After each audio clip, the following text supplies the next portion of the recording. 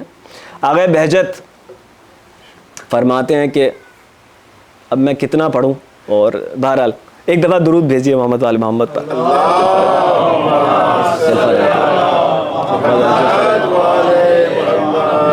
اب آغا بہجت کہتے ہیں کسی نے نقل کیا مجھ سے ایک بزرگ صالح انسان کے واسطے سے, ان کے بارے میں نقل کیا کہ ہم آغا کی خدمت میں بیٹھے ہوئے تھے مشہد میں. ہم نے, وہ جو آغا نقل کر رہے ہیں وہ کہتے ہیں کہ میں نے دیکھا کہ اس بزرگ نے کھڑکی کھولی, سامنے امام کا گنبد نظر آ رہا ہے, امام رضا علیہ السلام سرکار کا, یہ سلام کرتے ہیں, میں جواب سن رہا ہوں. اللہ اکبر.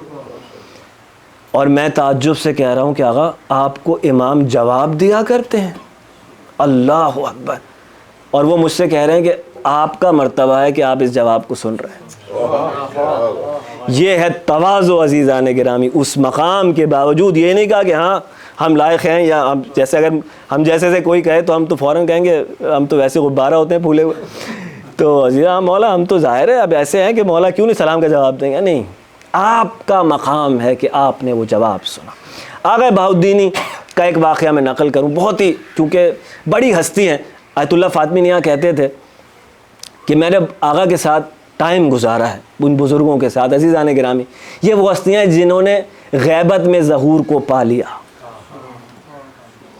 جن کے لیے غیبت حجاب نہیں ہے.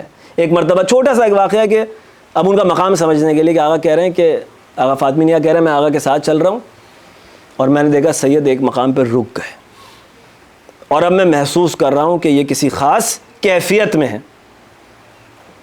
ابھی وہی جو میں علامہ مجلسی کا کہہ رہا تھا نا, بزرگان پر یہ کیفیات مکاشفہ جس کو کہتے ہیں, یہ طاری ہوتی ہیں, خواب و بیداری کہیں اور ٹائم اینڈ اسپیس میں ہوتے ہیں.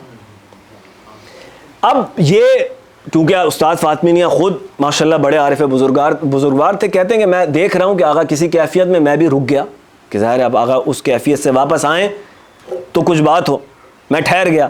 ایک مرتبہ اس کیفیت سے لوٹے ہیں, یہ نہیں معلوم کہ کیا دیکھا, لیکن اس کیفیت سے لوٹتے ہی عجیب جملہ فرمایا. کہنے لگے ایک مرتبہ اگر ہماری جدہ, یعنی سید تھے, ہماری جدہ فاطمہ زہرا کسی معاملے پر دستخط کر دیں تو باقی معصوم بھی دستخط کر دیا کر. واہ کیا ماشاءاللہ, سبحان اللہ. وہ بات یعنی کہ رد نہیں ہوتی جس پہ فاطمہ زہرا اب کیا دیکھا نہیں معلوم.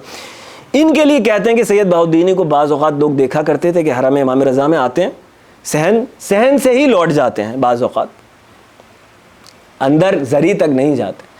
تو اب کیوریس جو ہوتے ہیں چاہنے والے بزرگوں کے, ان میں سے پوچھا لوگوں نے کہ آغا صاحب آپ جا نہیں رہے اندر تک؟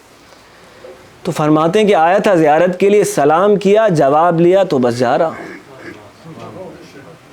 ادھر سلام کیا, ادھر جواب لیا, اب جا رہا ہوں. آخری جو واقعہ ہے آج کا اس جواب سلام کے حوالے سے, آیت اللہ دست غیب شیرازی کی کتاب ہے جس میں انہوں نے حیرت انگیز واقعات جو ہیں, یہی ایکسٹراڈنری واقعات نقل کیے. اس میں انہوں نے ایک آیت اللہ میلانی کے حوالے سے واقعہ نقل کیا کہ آغا صاحب کہتے ہیں کہ میں دیکھ رہا ہوں کربلا میں کہ ایک جوان آیا اور سلام کرتا ہے امام حسین کی زری کی طرف دیکھ کر, اور میں دیکھ رہا ہوں کہ امام نے اس کو جواب دیا اور وہ جواب میں سن رہا ہوں. میں حیرت کے عالم میں اس جوان کے پاس گیا اور میں نے اس سے کہا 15 سال سے میں نماز جماعت کروا رہا ہوں کربلا کے اندر, حرم امام حسین میں جماعت کرواتا ہوں, آج تک اپنے سلام کا جواب نہیں سنا. تو نے ایسا کیا کیا؟ تو نے ایسا کیا کیا کہ حسین تجھے جواب دیا کرتے ہیں؟ کہنے لگا میرے ماں باپ ضعیف ہیں, ٹھیک ہے, سفر خود زیارت کے لیے آنے کی توان طاقت نہیں رکھتے ہیں, تو میں نے یہ طے کیا ان سے کہ ہر شب جمعہ ان میں سے کسی ایک کو میں اپنی پشت پر اٹھا کر زیارت کے لیے لے کر آیا کروں.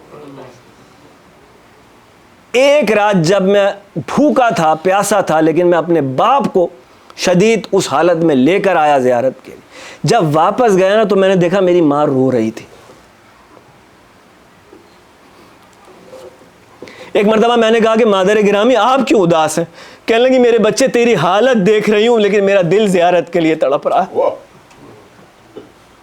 کہنے لگا مادر گرامی آپ رونا بند کیجئے, میں آپ کو لے کر جاؤں گا. اسی بھوک اور پیاس کی کیفیت میں دوبارہ اپنی ماں کو اپنی پشت پر سوار کروا کے حرم حسین میں لے کر آیا. میری ماں نے مجھے دعا دی تھی کہ جب بھی تو حسین کو سلام کرے اے کاش حسین تجھے جواب دیا.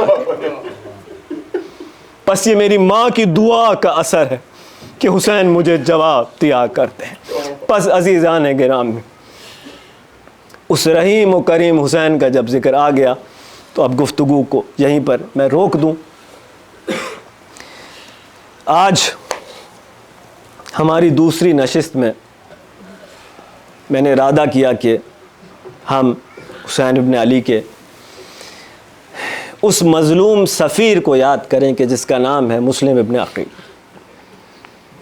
دیکھیے عجیب نکتہ مرحوم علامہ طالب جوہری صاحب فرمایا کرتے تھے کہ آپ سب نے سن رکھا کہ عقیل سے مولا علی نے کیا کہا, اے عقیل ایک بہادر خاتون کی میرے لیے تلاش کرو. تو ایک نکتہ انہوں نے کہا کہ میں نے درک کیا کہ کیوں وہ جو خود باب علم ہے وہ کیوں عقیل سے کہہ رہے تھے کہ عقیل میرے لیے خاتون کی تلاش کرو. آگے جو مولا نے جملہ فرمایا نا, راز اسی کے اندر ہے. اس لیے تلاش کرو کہ میں چاہتا ہوں کہ ایک شہ سوار ایسا اس سے دنیا میں آئے کہ جو میرے حسین کا مددگار ہو. تو یہاں سے پتہ چلتا ہے کہ عقیل کے دل میں کربلا کا مددگار پانے کی جستجو جگا رہے تھے کہ کربلا جب ہوگی اتنا بڑا کام انجام پائے گا, میں اس کے لیے آج سے تیاری کر رہا ہوں. تو عقیل کے دل میں بھی یہ تمنا جاگے اور جاگی. تاریخ نے لکھا کہ ادھر عباس علی کے آنگن میں آئے, ادھر مسلم عقیل کے گھر کے گھر میں آیا. دیکھیں مذاق نہیں عزیزان کرام, چھوٹی بات نہیں ہے کہ امام حسین کسی کے لیے کہہ دیں کہ اس کے ہاتھ پر بیعت میرے ہاتھ پر بیعت. اللہ اکبر, کیا مقام تھا اس سفیر کا. اور پھر اب عرائض مختصر کروں.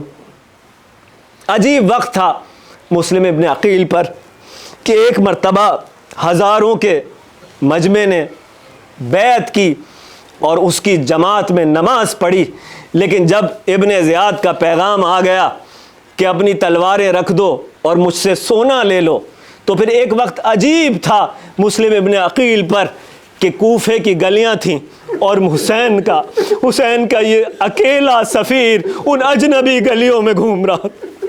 ارے جائے تو کہاں جائے. ایک مرتبہ پیاس نے ستایا تو ایک گھر کے باہر رک گیا, وہاں بیٹھ گیا. ایک ضعیف عورت نکلی, کہنے لگی اجنبی معلوم ہوتے ہو, ارے تمہیں کیا حاجت ہے؟ کہنے لگے پیاس کی شدت ہے, اگر پانی پلا دیجیے تو آپ کا احسان ہوگا.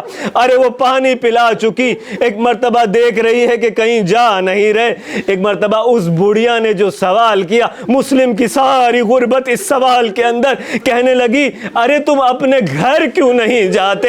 ایک مرتبہ مسلم کہنے لگے اے ضعیفہ, ارے جس کا کوئی گھر نہ ہو وہ جائے تو کہاں جائے. پس عزیزان گرامی, ابن زیاد کے سپاہیوں نے مسلم حسین کے شیر کو دھوکے سے اسیر کر لیا.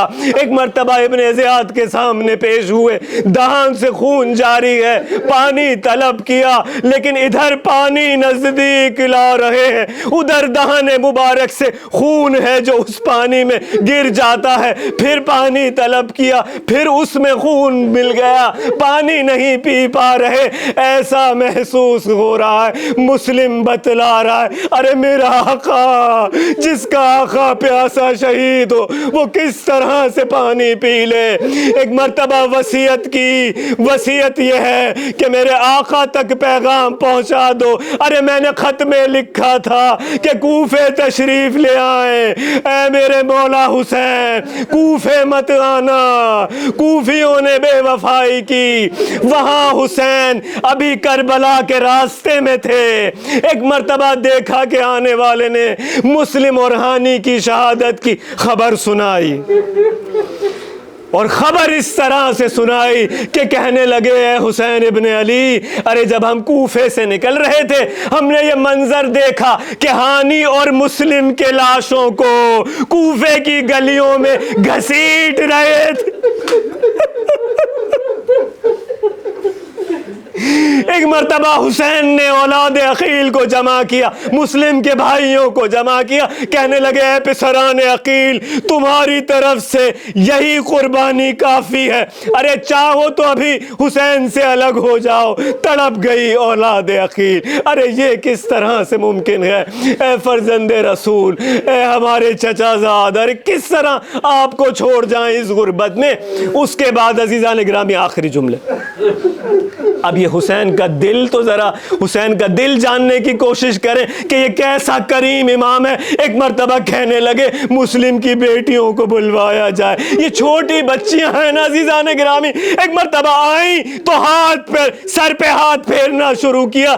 ہاتھ پھیرتے جاتے ہیں اور آہستہ سے فرما رہے ہیں اے میرے بھائی کی بیٹیوں, آج کے بعد سے ارے مجھے چچا کہہ کے بلانے کی ضرورت نہیں, بابا بابا کہہ کر بلایا. تڑپ گئی مسلم کی بیٹیاں. ایک مرتبہ کہنے لگی چچا جان یتیموں والی شفقت ہم سے فرما رہے, ارے کیا ہمارا بابا اس دنیا میں نہیں رہا. آخری جملہ عزیزان گرامی, اے میرے مولا حسین مسلم کی بیٹیوں پر یتیمی کے بعد ہاتھ پھیرنے والے, ارے دستے شفقت پھیرنے والے, آپ کی رقیہ آپ کی سکینہ کے سر پر ہاتھ پھیرنے والا کوئی نہیں. ارے جلتے ہوئے خیموں میں ایک خیمے سے دوسرے خیمے میں دوڑ رہی تھی, دامن جلا ہوا تھا, کسی نے کانوں سے گوشوارے کھینچ لیے تھے.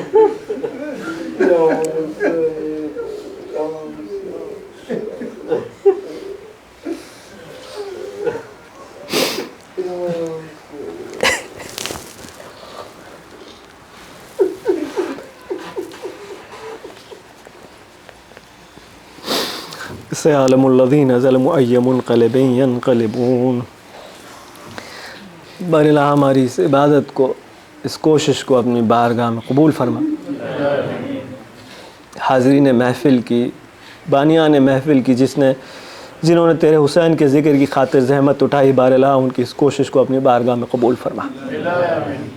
تمام حاضرین کی بانیان کی شرعی حاجات کو پورا فرما. ہم میں سے جو بیمار ہیں ان کو شفائے کلی شفائے کاملہ عطا فرما. جو مقروض ہیں ان کے قرضوں کو غیب سے ادا فرما دے. اور اللہ جو والدین اپنے بچوں کے رشتوں کے لیے پریشان, تو یہ واسطہ ہے مسلم ابن عقیل کی غربت کا, ان کی اس مشکل کو غیب سے حل فرما دے. جو فقیر ہیں بار اللہ ان کے فقر کو جو ہے وہ فراقی اور وسعت و کشائی سے تبدیل کر دے. ان کے فقر کو مالداری سے تبدیل کر دے. حضرت حجت کے ظہور میں تعجیل فرما. ہمیں حضرت کے آبان و انصار غلاموں میں قرار دے. ماتم حسین.